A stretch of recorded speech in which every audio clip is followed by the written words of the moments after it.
On every hole there's a little bit of rust kind of forming, and also on some of the bottom undercoat right here. You guys can't see it, but I see it right there. That's rust in there. So that's kind of disappointing.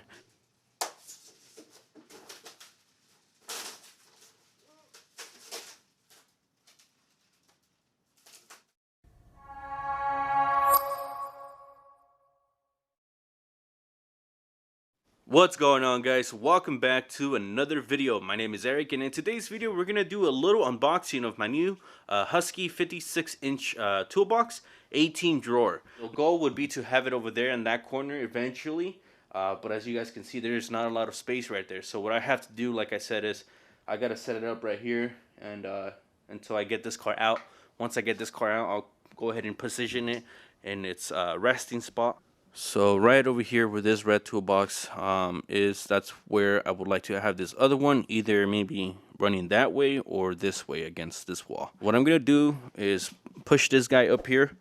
This is very slick ground, so it should slide across fairly easy, and then I'm gonna set it up.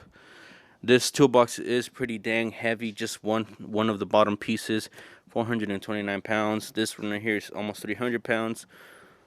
So with that being said, I would highly recommend for you to get at least 3 people to help you set up this toolbox because it's extremely heavy. The camera cut off at the best part, and well, basically what I did was I kind of just tilted it to the side on its back. There's a little foam piece on the back, and I also put some mats that I had there, so shouldn't get damaged at all. What I have to do now is I'm gonna put the casters on, so I'm gonna go ahead and do that now. When I have them all installed, I'm gonna go ahead and lift it back up, and then that one will pretty much be set up. I've seen a lot of reviews of like the 72-inch toolbox that come with the casters already installed. As far as installation goes, this seems to be a little bit more of a hassle than the bigger toolboxes because they already come kind of pre-assembled for you. So that's kind of one negative that I found already. Another negative is there's issues in the paint here. There's a little blob of metal right there, probably one of the riv nuts. The toolbox is overall just dirty. It doesn't look new. There's like fingerprints all over the place, but it's a toolbox. That's what it does. It gets dirty. I also noticed that there's some rust on the bottom where the casters kind of bolt up. On every hole there's a little bit of rust kind of forming, and also on some of the bottom undercoat right here. You guys can't see it, but I see it right there. That's rust in there. So that's kind of disappointing.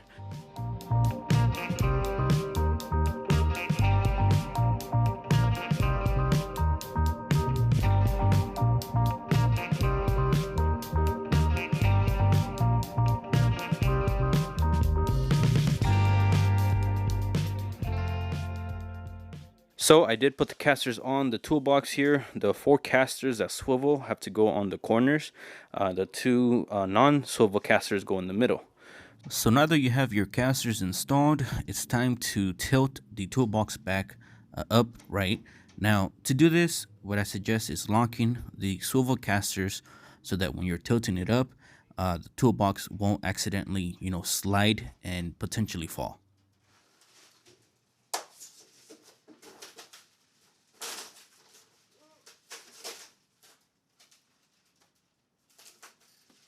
So one of the biggest complaints that people have with these casters and overall just the design of these toolboxes is that in the older design, the casters in the middle would be touching the ground, so it would be nearly impossible to set up this toolbox flush against the wall. But as you guys can see, the 2 center casters on this toolbox are lifted about 1 millimeter or 2 off the ground, so technically you can swivel and rotate this toolbox in any given direction, and that won't be an issue as far as setting it up. For the top chest, like I said, it's 276 pounds.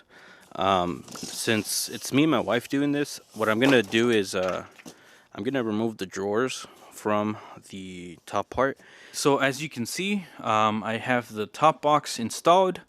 It was very heavy for 2 people to lift it higher than your waist level, so I did get a 3rd person to help us out. Even with that 3rd person, it was still pretty heavy. So I would definitely remove the drawers if you're doing it with 3 people. You can not remove the drawers. If you have 4 people, you don't need to remove the drawers. But it is very heavy, 270 pounds, so that's a lot of weight. Also, when you are installing the top part, make sure that you have like a piece of cardboard or something on the top so that it doesn't scratch your toolbox. Once you have everything there, you have to install your brackets. These brackets are just placed there so that the top part doesn't move. Also install your handle, your brackets for the extension cord slash outlet. And that's pretty much it. It's all pretty much ready for tools. I have the drawer liners on every drawer. Soft close feature.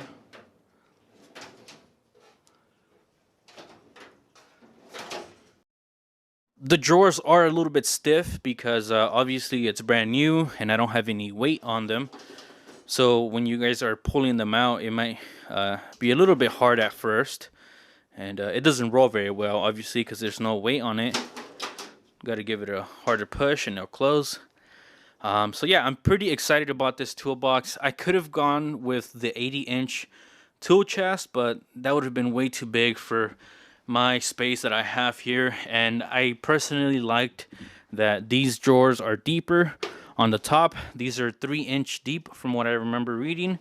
And then the other toolbox, they were like 2.5 or 2 inches deep, which 2 inches deep is not really much. I think the smallest drawer on this one is like 2.75. I can't remember off the top of my head, but it's bigger than 2 inches. So that's one of the main key factors as far as, you know, why I picked this toolbox. This is 19 gauge steel. It is a little flimsy on the top right there, but I don't think you're gonna run into any issues.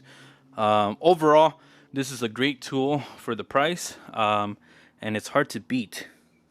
So this is gonna wrap up my unboxing and setup of my 56-inch toolbox from Husky. Comment down below what toolbox you guys would go with. Personally, I feel like this is the best of both worlds. Has deep drawers, they're not shallow, it's a decent size, and you can fit a ton of stuff in it. If you guys liked this video, make sure to give it a thumbs up, turn on your post notification for the next one, and I'll see you guys soon.